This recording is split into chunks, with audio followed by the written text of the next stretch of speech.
that the Holy Prophet Muhammad sallallahu alaihi wasallam was mentioned by name in the Bible.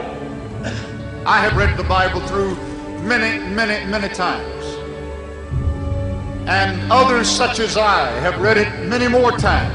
What has happened is this: the Old Testament, according to Christian authorities, was preserved in the Hebrew language. In the Old Testament, in the Song of Solomon, chapter 5, verse 16, in the Hebrew language, it reads, Hikko mamittakim vi kullo Muhammadim zahdudi vi zahra'i bainat Jerusalem. Song of Solomon, chapter 5, verse 16.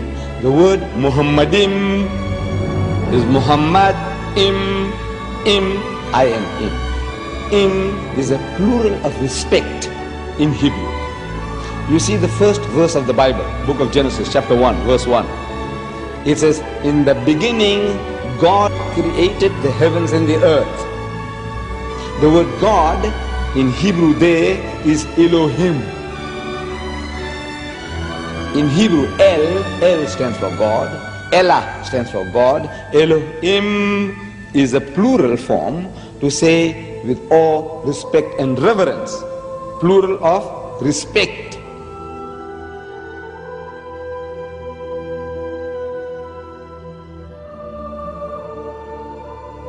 The word is there in the Hebrew language. In the original, what they call original, it's there. But they have translated that in English as altogether lovely. So this beloved of mine is altogether lovely, says Solomon. You can't associate with the word Muhammad. You read it 1,000 times, altogether lovely, altogether lovely.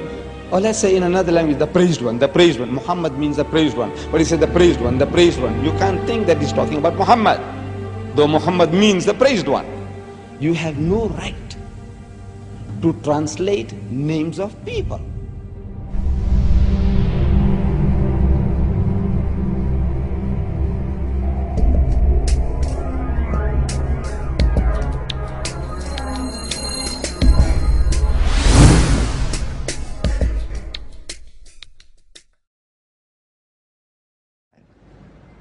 إذ قالت الملائكة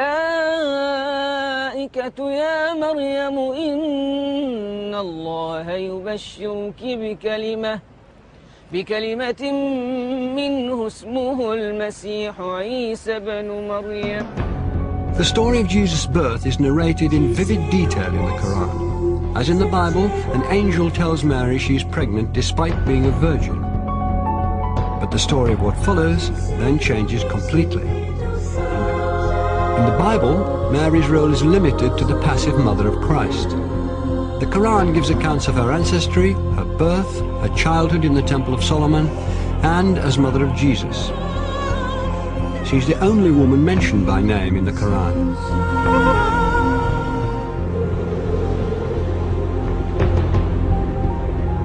The ability to talk as a newborn child is one of many miracles not recorded in the biblical account of Christ's life. We have more sayings in the Islamic tradition about Jesus than you'll find in the Gospels themselves. So there is a possibility that other things did happen. There were many Gospels around that didn't all make it into the New Testament. And the Church tried to limit the number of Gospels. In the Christian narrative, the most central and fundamental point of Christianity is the death and resurrection of Jesus Christ. Well, Islam basically denies that. وقولهم إنا قتلنا المسيح عيسى بن مريم رسول الله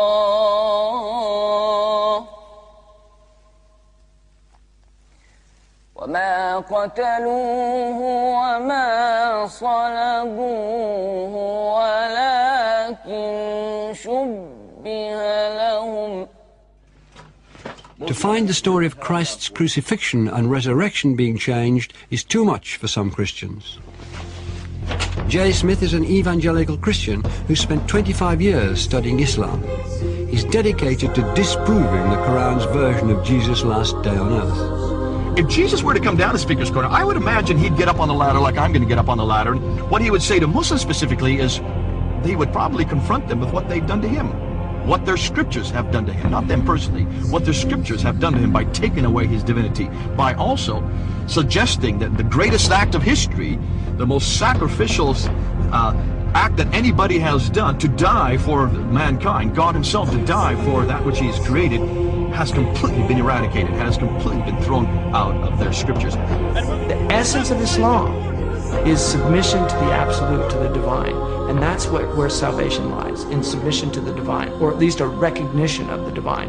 In Christianity, salvation lies through the acceptance of the blood of the Lamb. That is a completely different narrative than the Quran is giving. Who's right? Well, the Quran says, you make your choice here, and I'm going to let you know in the next world. In the Quran it says that on the Day of Judgment, God will actually ask Jesus Christ, did you tell the people that you were God? And Jesus says, you know what I said, you see everything I say and do. I would never say that. Glory to you, transcendent are you. I would never say that. I have no right to say that.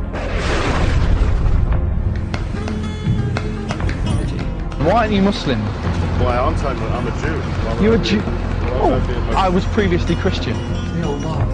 For Christians to believe that Jesus was God in human form is absolutely fundamental, because it means that God understands us. God isn't some distant deity living in the glory of heaven.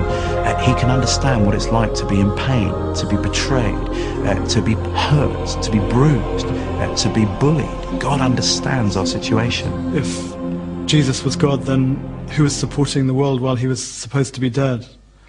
Or if he was God, then who was he praying to? 3 books! What doesn't work is that God has family. I can't believe that Mary can give birth to God. For God to be God, he has to be the creator and not become part of creation. Officials act that anybody has done to die for mankind, God himself to die for that which he has created, has completely been eradicated. But God is not bound in the frame of reference. He is the creator of time. Time is a creation of God.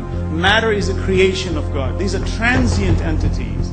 Transient entities cannot come into existence by themselves. So when we talk about frame of reference, we must clearly understand that every time we ask questions about God in time, knowing the future, we have to be very careful in how we're defining this terminology. For God's knowledge of the future, of my future, is absolute in his domain. He knows everything. But he's not bound in the time where he is experimenting himself, for he's not bound in space, time, or matter. Those are created entities which he has put into it. So for me to put him into it would be also very wrong.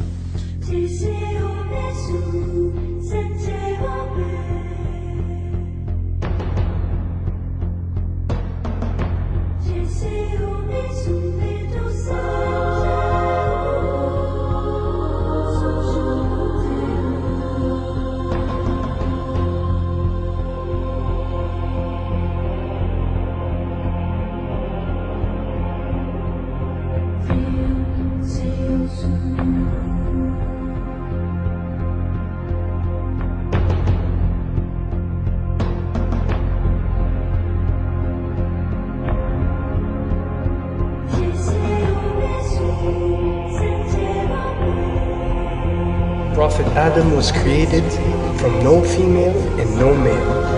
Eve was created from one male and no female. Jesus was created from one female and no male. And all of us have been created from one male and one female. These are 4 examples for us to benefit from, to understand the divinity of our Creator.